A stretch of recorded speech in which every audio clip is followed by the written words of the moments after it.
আমি নামাজের ক্ষেত্রে শুধু ফরজগুলো পড়ি, যেমন ফজরের 2 রাকাত, জোহরের 4 রাকাত, আসরের 4 রাকাত, মাগরিব 3 রাকাত, এশা 4 রাকাত এবং বিতির 3 রাকাত পড়ি। এক্ষেত্রে আমার নামাজ কি কবুল হবে?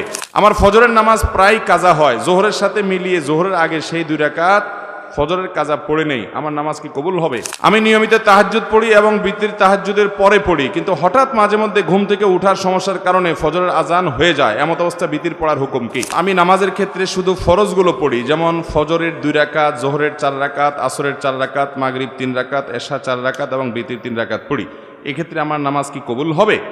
দেখুন, শুধু ফরজ পড়েন এই ভাই, সুন্নত পড়েন না, নামাজ হবে কিনা? উত্তর হলো, শুধু ফরজ পড়লে ওয়াক্তের দায়িত্বটা আদায় হবে। জোহরের ফরজটা পড়লেন, জোহরের ওয়াক্তের দায়িত্ব আদায় হলো, কিন্তু এটা পরিপূর্ণভাবে হলো না, ত্রুটি থেকে গেল।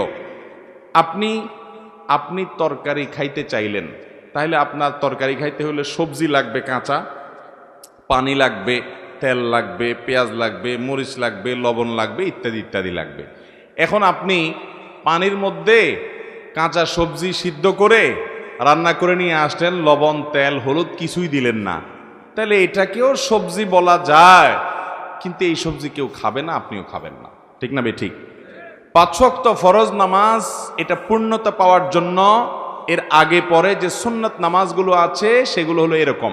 এগুলো ছাড়া ওই নামাজটা হয়ে যাবে, ফরজ আদায় হয়ে যাবে, ওয়াক্তের ফরজ আদায় হয়ে যাবে আলহামদুলিল্লাহ, মাগার আপনার নামাজটা পরিপূর্ণ হলো না। মনে রাখবেন, সুন্নত নামাজগুলো কেন?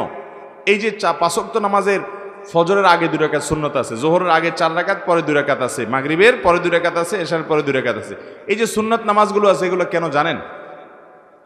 এগুলোর অন্যতম উদ্দেশ্য হলো যাতে করে মূল নামাজটা আমাদের সুন্দরভাবে হয়, তার জন্য প্রস্তুতি। আগেরগুলো হলো প্রস্তুতিমূলক আর পরেরগুলো হলো পরিপূরক। সুন্নত আগেরগুলা প্রস্তুতিমূলক, পরেরগুলাকে বলতে পারেন পরিপূরক, আর সবগুলাকেই অন্য অর্থে পরিপূরক বলতে পারেন। পরিপূরক মানে কি? ধরুন